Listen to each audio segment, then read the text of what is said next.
and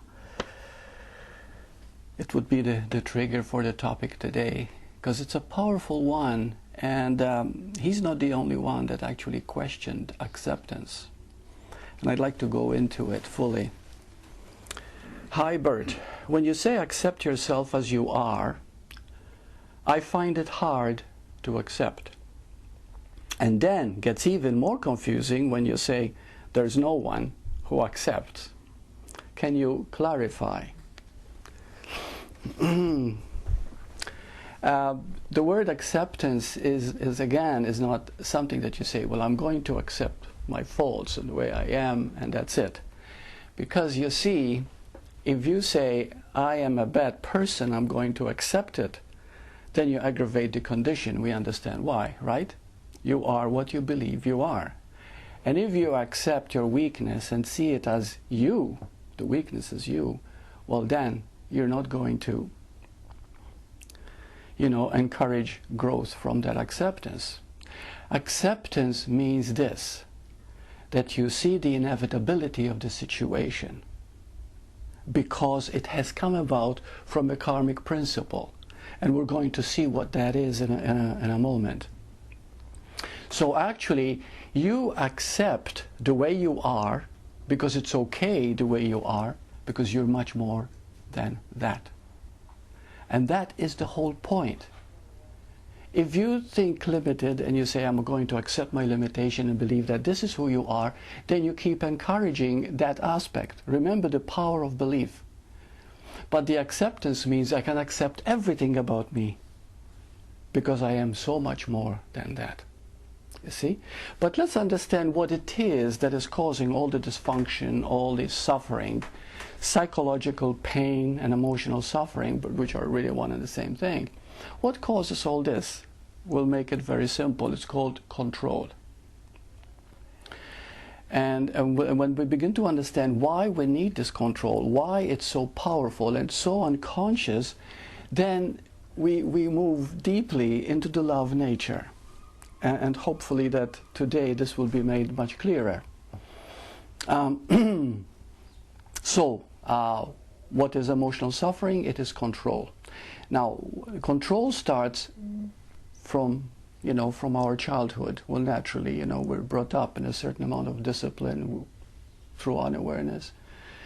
And we're told what to do. But the first aspect of this is the fear of control. Now, the fear of control brings what is known as the victim mentality. The victim means that you believe everything.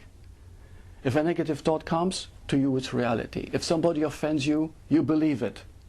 Okay? You're a victim of what is happening to you in the world. So, and you become that victim. So this is fear of control. Fear of control also is this. You're so afraid of being controlled that if someone were to yell at you, you can suffer trauma. You can go into you become dysfunctional almost. You can go into a rage if you feel you're being controlled. So from the fear of control comes the need to be in control because you feel that you're going to lose control. Now, what is loss of control? I have seen so much loss of control as a hypnotherapist. Loss of control starts primarily as anxiety. On its higher aspect, fear of losing control is known as panic attack, nervous breakdown, going temporarily insane. Okay, so that's the fear of loss of control. So in order to deal with these two aspects, which is fear of being controlled and fear of losing control, we try to be in control. And because you try to be in control, you develop an addiction to control. And you find yourself controlling all the time without realizing you're doing it. You're doing it with your thoughts, you're doing it with your speech, you do it with your manner. You see, you don't even know you're doing it. And this starts to create problems because you don't even know you're doing it. Because there's always that fear. Fear of being controlled and fear of losing control. So you want to be in control all the time. You want to get your own way, you see? But the key question here which is most important in this topic today. Why do we need control? Why is it so important that it creates so much suffering? And it's prevalent. You see it everywhere. I've never seen a person that doesn't suffer unless they're spiritually awake. But why?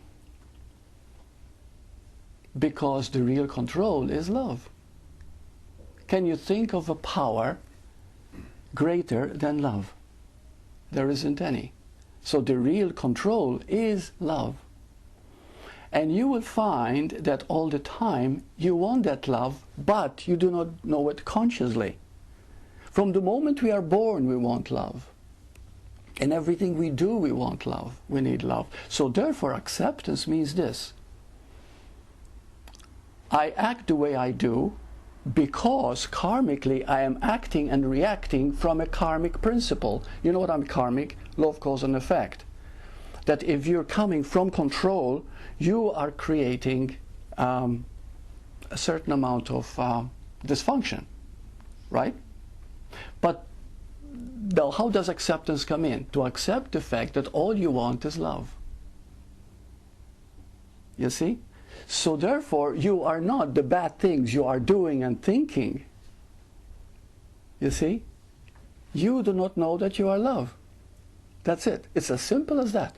And because you don't know you are love, you're acting from wanting love, from needing love, from hungering for love, which comes into control. Okay, we understand the dynamic there. Okay, now, how does this come into being? Because the point today that I'd like to talk about really is effortlessness. The effortlessness of spirituality, the effortlessness of spirit, of you. This is who you are, totally effortless. And love is effortless. Because the only thing to screw up love is needing it. Do you understand? Which is, of course, codependent relationship there. So, but love you already are. All you have to do is take a deep breath and be. And you are love, period. Because you are that very awareness itself. You are that principle of truth. You don't gain anything, you don't overcome anything, you don't achieve anything, you don't control anything. You are that already.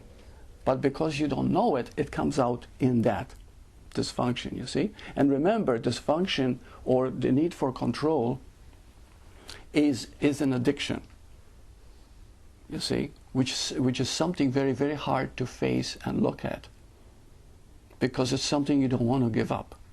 But you can start by accepting the fact that you are addicted, and all you ever want is love, and at the same time knowing that your nature is that love, you see? And that becomes total 100% acceptance. And it is through that acceptance that the real change starts. Now, the key question here is, how does change happen? It happens by us looking at what is at the moment. For example, we start out ordinarily, the average person, start out in survival instinct. We all start out in survival. Now, survival, some people, all they know is survival. Now, what I would think of is, for example, a person working for a living. They get up in the morning, they have a variety store. They sit behind the counter, and then at night they're still behind the counter. All day long they're making money. So they work for a living. You see what I mean? I don't mean work for a living. They're living to earn money. In other words, it's survival. You see? How much food we have on the table, how much shelter, and how much money is coming in. And they focus only on that. And do not be surprised, because it's prevalent. You see? Now, there's nothing wrong with doing what they're doing. Can they help it? No. Because that's the stage that they're in. However, what if they were to look at their life and say, my goodness, I'm spending my whole life just surviving. Is this living? The moment you start to do that, you move into the second stage. The second stage is, I've got to be more. I've got to be more successful. I've got to make more money. Maybe an investment. Maybe if I become a success in this business. Maybe I want to take a profession. Now this is all kosher. This is great, okay? There's nothing wrong with that. But this is how it moves. This is how we begin to discover as we begin to question. You see? We start moving deeper into ourselves.